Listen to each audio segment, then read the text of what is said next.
Hello, hello. Oh, I just realized I don't have my earbuds, but I've also lost them. So hopefully you're able to hear me well. I'll stand pretty close to my computer.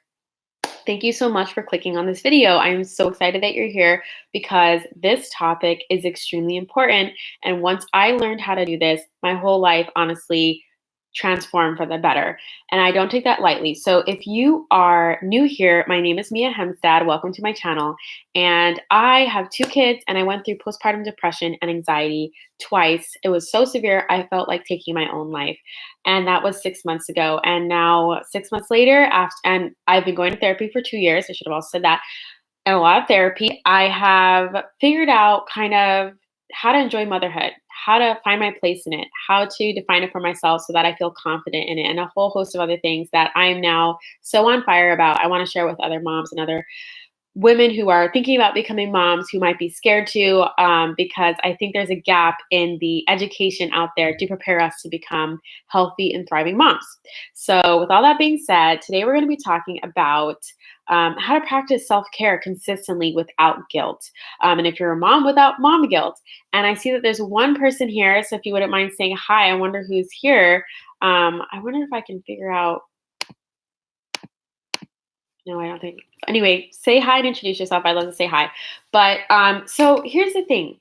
When it comes to self-care, I'm not going to just say like when it comes to this video, sorry, I should say, I could go through 50,000 things you could do to practice self-care.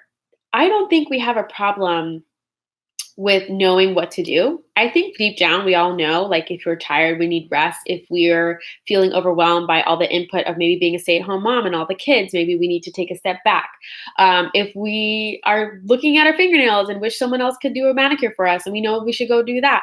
Or if you need to get some exercise, you know when you need to do that. So I'm not going to give you like self-care tips here. What we're going to focus on is why you're not practicing self-care. Because if we work on why you're not practicing self-care, then the rest will take care of itself. So that's why we're going to focus on the portion of guilt. So last week I was asking a lot of questions about why people feel guilty, and I got a variety of responses. So we're going to go into all of those. But here's what I want you to know. With everything that you do and not do, there's a belief behind it. So another way to phrase that is if you choose to exercise every single day, there's a belief behind why you do that. And if you choose not to exercise at all, ever, there's actually a belief behind why you don't exercise. So know that there is a belief behind every choice you make. And a lot of these beliefs are so deeply programmed in our minds that we don't even realize that they're a belief. And so a lot of times we think that a choice that we're making is just something that we have to make, but oftentimes it stems from a belief that we can totally change. So here's the thing. You can only feel guilty if you feel like you're doing something bad, or if you feel like you should be doing something better. Maybe what you're doing is less than. So that's the only way you can feel guilty. So I want you to be aware of that, because if you are not taking a break, or when you do, you feel guilty about it, like, oh, I should be doing something else, that means that in your brain, in your programming, you have a belief that stopping and resting is bad or is not as good as working more or doing more. Okay, so that means that you have a belief that you need to always be doing in order to feel like you are contributing value into your life. That means that you place more value on doing than you place on yourself being taken care of. So self-care and guilt, it actually comes back to how much you value yourself. So these are all connected. It connects back to self-worth and how to work on your self-worth. And I'm not going to sugarcoat this or lie to you. We can't work on your whole self-worth because it's connected to your personal unique story in this short video.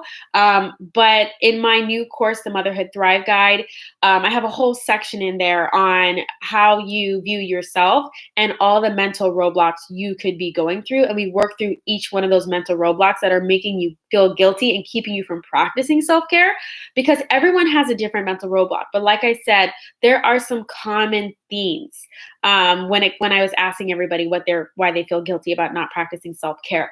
So I want you to ask yourself a question. What are your beliefs behind practicing self-care and taking a break? What are your roadblocks? I want you to write these down because when you have them in concrete black and white, you're able to actually identify them. And then I want you to replace them with the reason why you should practice self-care. Okay. And again, I hope you can hear me. I don't have my earbuds. So does that make sense? And if you're struggling to figure out what your roadblocks are, because again, some of us have them programmed so deeply that we need help getting them out. So for me, I had to have a therapist over the last 6 months help me uproot my roadblocks, my mental roadblocks that were keeping me from practicing self-care without feeling bad about it. And if I'm being honest, it's actually been over the last 2 years of therapy, but over the last 6 months more intensively, because again, I was in severe postpartum depression and I was feeling suicidal and I really needed some major help.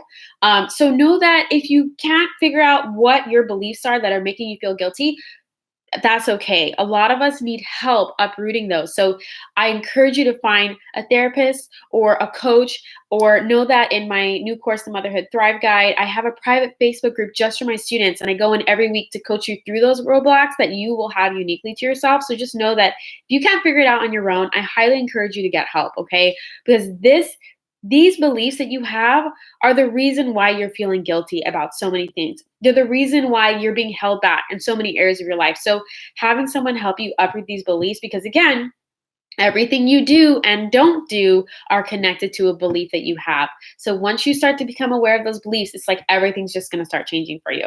Okay, so just to be honest with you, some of my beliefs around why I couldn't practice self-care were, I felt like I was too busy. If I would leave the house, I would feel like I really could be using this hour and a half to do all the laundry. I really could be using this hour and a half to clean the kitchen. I really need to be using this hour and a half to clean the bathroom. I felt like there was too much to do and that I should be using my time better and doing more productive things than sitting in a coffee shop and drinking some tea and reading a book, okay? Things that would fill me up and give me energy rather than scrubbing a bathtub, okay, which does not give me energy. It takes my energy. Another belief I had was that I can't ask anyone to watch my kids. I believed even that my husband, I couldn't ask him. And he didn't make me feel this way. I chose to feel this way, okay? And this was a belief I had. And it stems from the fact that growing up, I grew up in a family with very little money, and my mom stayed at home, and I never saw her leave to take a break. I don't think I ever saw her leave on a Saturday to go, hey, bye kids, I'm gonna go take a break and hang out with my girlfriends. I never saw my mom do that. And on top of that, every Saturday we spent the whole Saturday cleaning the whole house. So it took me years to recognize that, oh, I don't live in my house anymore. I don't live in my childhood home. My parents aren't here anymore. I can do whatever I want to do. I can spend my Saturday however the heck I want. And it took me 2 years of therapy and 4 years of marriage to realize that. Okay, I moved out of my house at 19 and I'm 25. So this is what happens when we don't get help. Because I didn't get therapy until 2 years ago. This is what happens when we don't get help. We're not able to step back and realize what our programming and beliefs are. So to lay this out for you, I believe that all Saturdays need to be spent cleaning because I had a belief that that's what you do on Saturday because of my childhood. I had a belief that there's always too much to do because I never saw my mom take a break. Okay? And another belief I had was that I don't want to spend money on myself. I literally would wrestle with myself over freaking $3 or $4 on a coffee and go, no, no, no. I can't spend that $4 on that coffee because if I'm going to go out and spend money on a coffee, I should wait until I'm on Sunday after church and my husband and my kids are there and we're going to spend money together getting ourselves coffees and donuts or whatever. In other words, if I'm going to spend money out, it should be as a family outing. That I was not allowed to spend any money on myself. I was only allowed to spend money if it was for the family. And again, this is something that I inherited from my childhood. So I'm giving you these as examples to kind of help jog your memory or your mind about what could be the mental roadblocks that are keeping you from practicing self-care and that are keeping you from not feeling guilty about it. Okay, I had a lot. These are just 3. And again, I had to have a therapist and then even a coach help me uproot these because again, I left at 19 my home and I continued to live out those beliefs until 2 years ago. Okay, so if you get help, the faster this process will go. And you will just feel so free once you start letting go of all of these beliefs that are keeping you from just living your life without feeling bad about it and living your life on your own terms. Because I'm going to tell you from my experience, it's incredible once you figure this out. Okay, so that's the first section. On paper, I want you to write down, excuse me, what your beliefs are behind everything you do and don't do in terms of self-care. The 3-minute man is asking, how did that affect your school life? I'm not sure what you mean that. Did you mean how did not taking a break affect my school life? Like, or not taking guilt-free self-care? If that's what you're asking, if you wouldn't mind clarifying, thanks for your question. I burned out. So my whole senior year of college, I took about 800 milligrams of ibuprofen, I would say every other day. I was living off of ibuprofen because when I don't get, so I'm migraine prone. I have a very overactive nervous system, which is also why I have anxiety. So when I don't sleep and eat consistently, I get migraines. So I would have these debilitating migraines that would literally make me cry. They were so painful. And I would just sit in the dark and I would miss work and I would miss class. And I would get sick a lot. And when people were going out and having fun, I was sick in bed. And I really burnt myself out over and over and over again in school. So I really wish that I had a therapist or a coach back when I was in college to help me realize that my need to work so breakneck hard was rooted in the fact that when I was a child, we never took a break. We did homeschool and cleaning and chores all week long. And then on Saturdays and Sundays, we deep cleaned. Okay. I don't think I took a break, and I never saw my mom take a break. And I didn't know how to.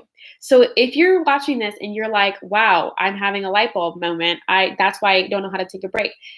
There's nothing wrong with you. This is not your fault. And this is something that can totally be fixed once you bring awareness and have someone to help you. Because what I want you to know about having a pattern of behavior that happens when you have a belief that's so deeply rooted in your brain that you don't even realize it, you need someone to help hold you accountable.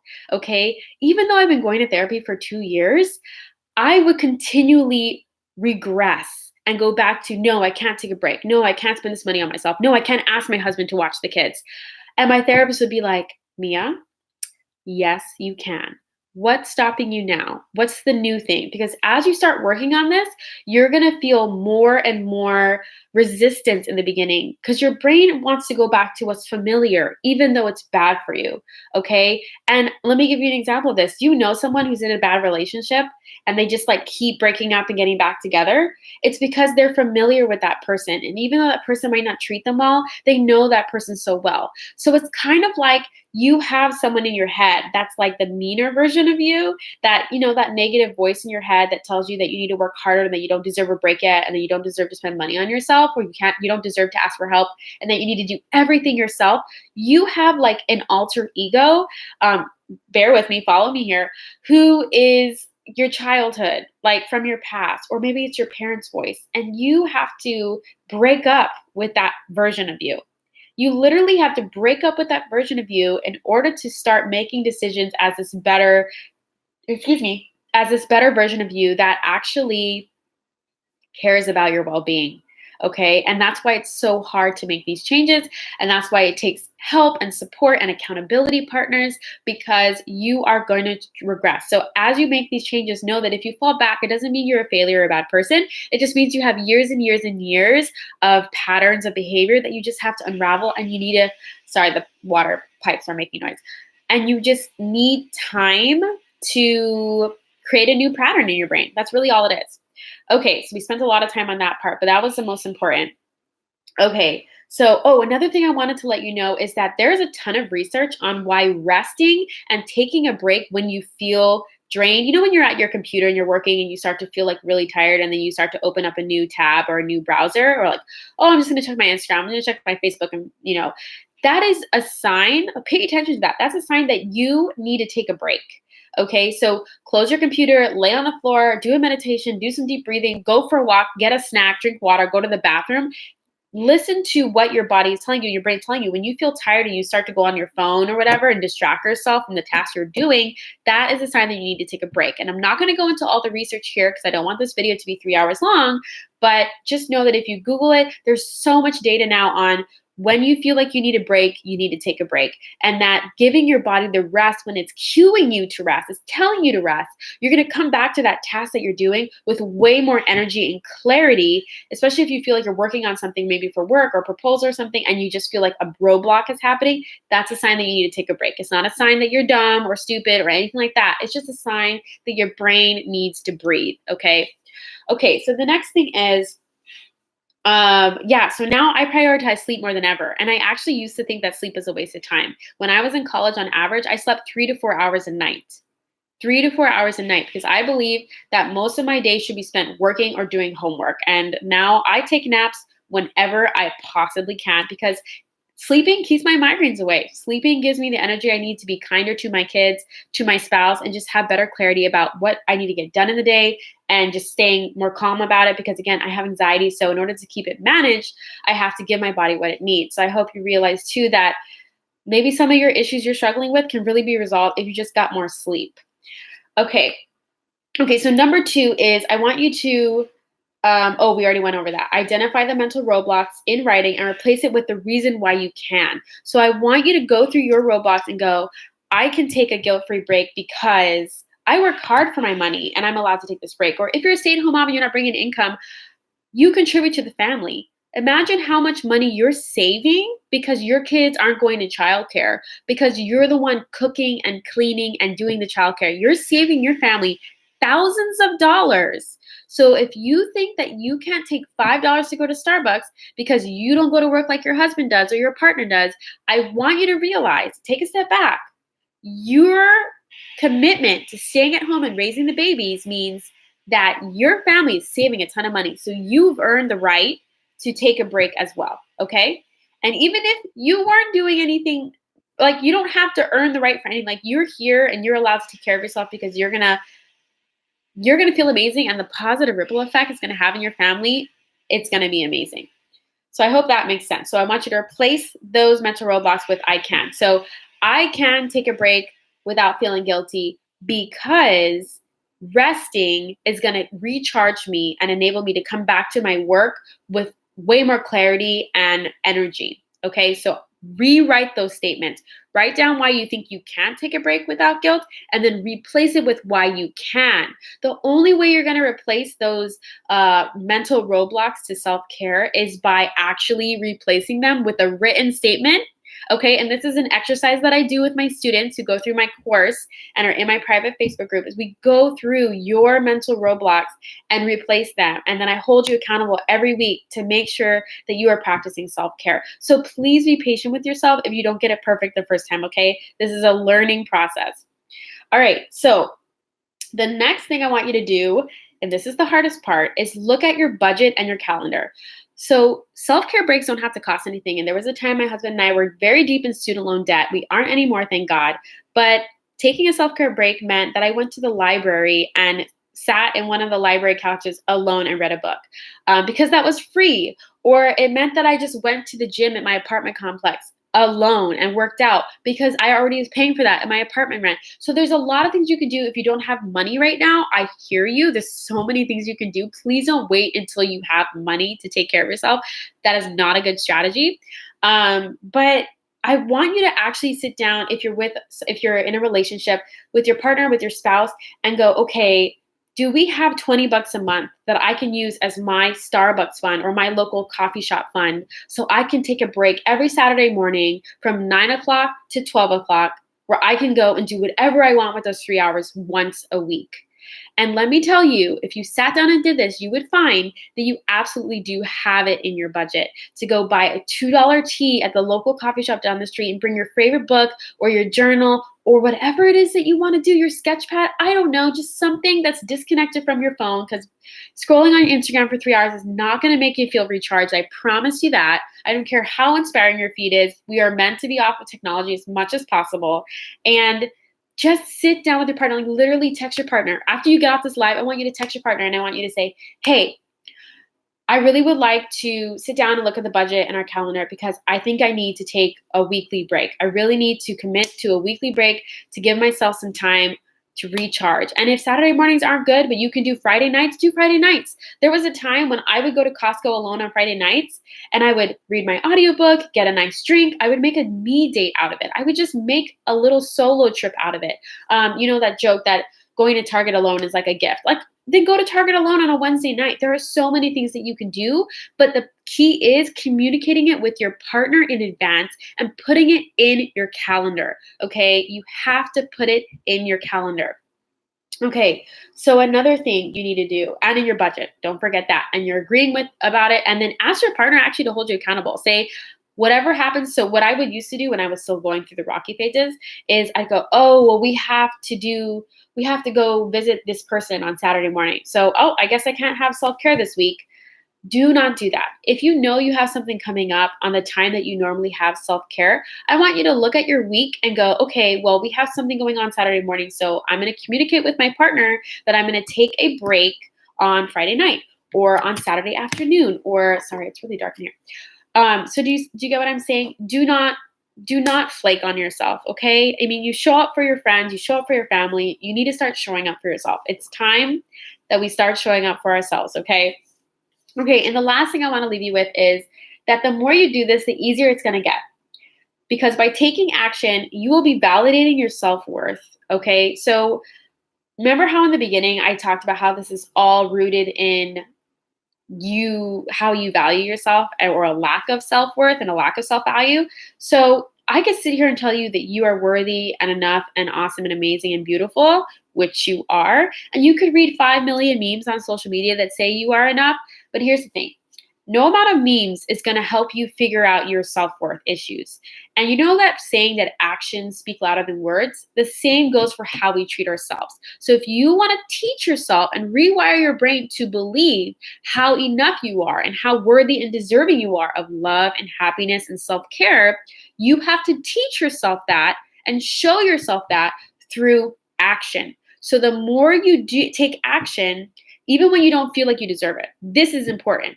Take the break before you feel like you're worthy of it, because by taking the break, you're showing yourself that you are worthy. And then you're going to do that over and over and over again. And it's going to create a new pattern in your brain and a new belief system. Because remember, this is all about what you believe. It's going to create a new belief system that, oh, I guess I am worthy. I guess I am deserving because I take a break every single week. I've made room in the budget and in my calendar for myself. There's a quote by Kate Northrup. She's an amazing person. You should look her up.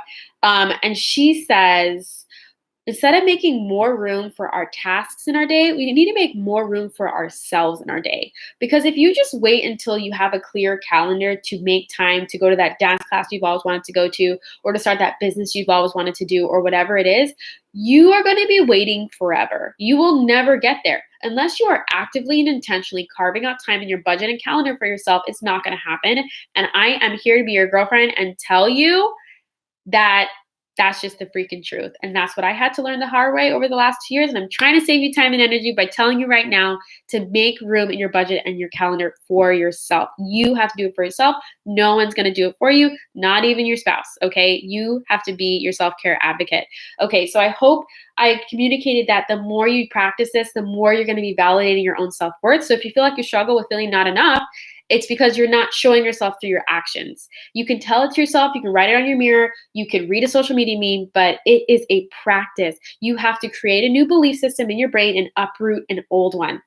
And the last thing I just want to leave you with is that you will also start to see positive ripple effects in the way you treat your partner, in the way you treat your kids, in the way you talk to that customer service rep on the phone to tell you you owe them money. You're just going to be calmer, happier, more energy to deal with the challenges life throws at you. Because the challenges in life, they're still going to be there. You're just going to start taking time out for yourself. And that's going to enable you to handle these things way better. So when you start to see those positive ripple effects, it's going to keep reinforcing, oh, wow, this self-care thing, it's actually important. It's actually super valuable for my health and well-being. It's actually super valuable for my relationships and the way that I parent. And that's going to reinforce this behavior. Have you ever heard of positive reinforcement? It's like when you work out, you treat yourself maybe to a piece of chocolate or some ice cream or whatever it is that you do. When when you do something to positively reinforce a good behavior, it's kind of like when my son takes his nap, I give him a treat when he wakes up because he doesn't like taking a nap. So I reinforce his good behavior so that you keep wanting to do more of it. Positive reinforcement is significantly more effective and powerful than negative reinforcement. So for instance, if my son doesn't take a nap, if I'm like, you're going to get in trouble, blah, blah, blah, then he's just going to keep doing it. That's not going to help him or encourage him. So the same thing goes for you. When you do something that's positive, like going to Starbucks and reading a book for 2 hours, you're going to go, oh, wow, this was great. This feels really amazing. And then you're going to see how your family benefits, and that's going to positively reinforce your new habit of taking a self-care break. Okay, so if you made it to the end of this video, I want to just say thank you so much, and that I'm so freaking proud of you for taking time out of your busy day to learn about what you can do to help yourself to be a better mom, a better person, and just stronger and healthier mentally and emotionally, because we don't talk about mental health enough in our world, and I want to stop that. So thank you for being here and for being a part of this conversation about what we can do to help our mental health. And I also want you to know, I keep talking about the Motherhood Thrive Guide course. It's my brand new course, but I am actually doing something really exciting, and I'm giving away the first module of my course for free. So this is just a 14-minute module, but it gives you a great overview of what the course is about, what you're going to get from it, why you need to take the course, like why you need to learn these four, it's called the there's 4 mindset shifts and strategies that I teach you in the course. And if you take this module, which again is free, and I'll put the link here actually for you. It's just 14 minutes and you can get it for free. Scroll all the way down. When you click on the link, scroll all the way down to the bottom and put your name and email in, and I will email you the module. It's only going to be free for 7 days. So I hope you will take advantage of it, and you will just get a good idea of why you should take the course, what you're going to get out of it, and the 4 things that you're going to learn. I break it down for you there. So if you like what you saw here, I think you're going to really like the course. It's basically what I just did for you here, like walking you through a process with a bunch of other areas of your life. So it's a 3.5-hour workshop. And again, if you end up buying the course, you get access to my private student community where I do weekly group coaching and I hold you accountable. And every purchase gives 10% back to Postpartum Support International and Horizon Crisis Pregnancy Clinic. So you'll be helping other moms too. But anyway, if you aren't sure and you're on the fence, like I wanted to give you this module for free so that you can at least get a sneak peek into my course and just see if it's for you. And if it's not for you, that's totally fine, because I'm still going to be showing up here live every single week to help you and answer your questions. So know that if it's not an investment that you can make at this time, it's currently $59. It's okay. I will still be here on YouTube and on Instagram to support you on your journey.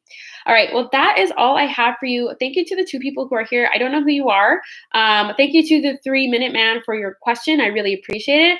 I hope you got a lot of value from this video, and I'm so excited to see you in the next one. I'm hoping to keep this up every week, and I announce when I'm going to go live on my Instagram. So make sure you're following me there. It's at Mia Hemstad, just my name, Mia Hemstad, and you can find me on Instagram and get all the updates over there. Alrighty. Thank you guys so much. I will see you next time. Bye.